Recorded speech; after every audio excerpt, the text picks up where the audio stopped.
किसी भी संख्या में जीरो से भाग देने पर इनफाइनाइट या अनंत प्राप्त होता है कैसे, या अपरिभाषित होता है कैसे। जैसे कि हम 5 में भाग देते हैं जीरो से, तो यह अनंत कैसे है, अनंत या अपरिभाषित किस तरीके से है, आज हम इस पर बात करने वाले हैं। नमस्कार दोस्तों, मैं अरविंद लोधी गतिमान एकेडमी में आपका बहुत बहुत स्वागत करता हूं। आप लोगों ने बहुत सुन रखा होगा कि किसी भी संख्या में जब हम जीरो से भाग दे रहे होते हैं तो वह अपरिमेय होती है, इरेशनल नंबर होता है और अपरिभाषित होती है, इसी वजह से वह अपरिमेय है। तो यह कैसे होता है, आज हम उस पर बात करने वाले हैं।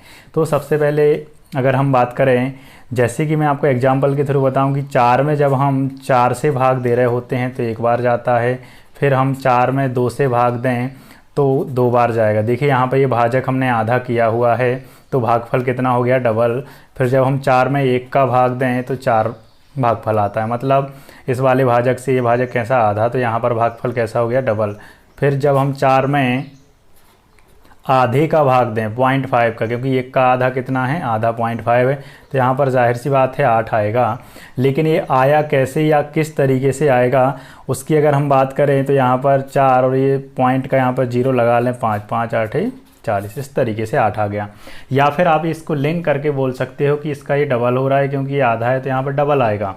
अब इसी पैटर्न को आगे बढ़ाते हुए और हम देखें कि 0.5 का भी आधा कर दें, अगर कर दें तो, बल्कि मैं उसको कर नहीं रहा हूँ। फिर जो 1 का हमने भाग दिया हुआ है, 1 की जगह अगर हम 0.1 से भाग दे रहे हों, है ना, 0.1 से, क्लियर है। तो यहाँ पर आप देखेंगे अगर 1 की जगह हम 0.1 से भाग देंगे तो 4 के पीछे ये 0 आ जाएगा, या पॉइंट का यहाँ पर 0 लगा लोगे, बटे में 1 कितना आ रहा है, 40। तो अंतर देखिए आप, 1 से भाग दे रहे हैं तो 4 आ रहा है, 0.1 से दे रहे हैं तो 40।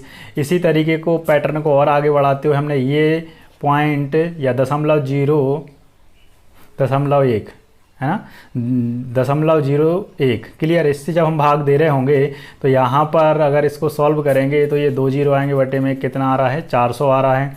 और हम इसी पैटर्न को आगे बढ़ाएं तो 0.0 या 0.00001 इस तरीके से। तो आप सोच सकते हैं कि जब 0.01 से भाग दे रहे हैं तो 400 आ रहा है, तो इससे और ज़्यादा आएगा, हाँ है ना, यहाँ पर नंबर आएगा जो और ज़्यादा आएगा। फिर जब हम इसी 4 में भाग दे रहे होंगे इस तरीके से, इसमें इस तरीके से, क्लियर है। तो यहाँ पे कोई बहुत बड़ा नंबर आएगा भागफल में, क्लियर।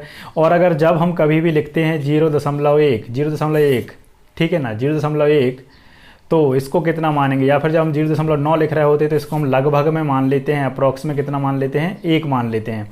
और जब हम 0.1 लिख रहे हैं तो इसको लगभग में 0 मान सकते हैं। चलो ऐसा ना माने तो जब हम 0.0000001 लिख रहे हैं तो इसको अप्रॉक्स में कितना मान सकते हैं, 1 मान सकते हैं, हाँ है ना, लगभग में 1 मान सकते हैं। और यही कारण है कि जब हम किसी भी संख्या में 0 से भाग दे रहे होते हैं तो अपरिभाषित आता है, इनफाइनाइट आता है, जिसकी वैल्यू हम नहीं निकाल सकते हैं। और इसका दूसरा कोई कारण नहीं है, क्योंकि जैसे ही आप देख रहे हैं क्या, भाजक आधा होता जा रहा है तो भागफल जस्ट डबल होता जा रहा है। और हमने अगर एकदम से भाजक को कैसा कर दिया, बहुत छोटा कर दिया, तो भागफल बहुत बड़ा हो गया। और जब हम और छोटा करते जा रहे हैं, जैसे 0.1 लिखते हैं तो 0.1 किसके बराबर होता है, 0.1 होता है अप्रॉक्स 0 के बराबर। जिस तरीके से 0.9 को लगभग हम 1 मान सकते हैं पूरा, उसी तरीके से 0.1 को हम कितना, 0 बोल सकते हैं, हाँ है ना। फिर भी हमने क्या लिखा हुआ है, 0.0000001, हाँ है ना। तो जब इतना छोटा नंबर लिखा हुआ है तो यहाँ पे बहुत बड़ी वैल्यू आएगी। या फिर और कोई हम लिख लें ऐसा 0.000000001 इस तरीके से, तो यहाँ पे बहुत बड़ी वैल्यू आ रही होगी, जो कि काउंटिंग करने में भी हमारे लिए आसानी नहीं होगी या पढ़ने में भी दिक्कत होगी, इतनी बड़ी वैल्यू आएगी। और वो कैसी होगी, लगभग होगी। और लगभग वैल्यू क्या कहलाती है, अपरिमेय कहलाती है, अप्रॉक्स, है ना। तो ये इस तरीके से किसी भी संख्या में जब हम 0 से भाग देते हैं तो अपरिभाषित वैल्यू आ रही होती है, और इसका कोई दूसरा कारण नहीं है। मैं उम्मीद करता हूँ कि आपको ये बात तो पहले से ही पता होगी कि 0 से भाग देने पर अपरिमेय नंबर बनता है, या अपरिभाषित, या फिर इनफाइनाइट आता है। लेकिन ये होता कैसे है, आज मेरे हिसाब से इस तरीके से आपके लिए समझ में आ गया होगा। और वाइट बोर्ड पर वीडियो ना बनाने का कारण ये है कि मेरी गर्दन में थोड़ी सी मोच आ गई है, जिस वजह से मैं वाइट बोर्ड पर नहीं बना पा रहा हूँ। तो इस वजह से मैंने सोचा कि कुछ ना कुछ किया जाए, तो मैंने स्क्रीन रिकॉर्डर से आपके लिए ये वीडियो बनाया हुआ है। मैं आशा करता हूँ कि आपके लिए इससे भी समझ में आ रहा होगा, और अगर फिर भी कोई परेशानी है तो आप मुझे कमेंट बॉक्स में बता सकते हैं। Thank you.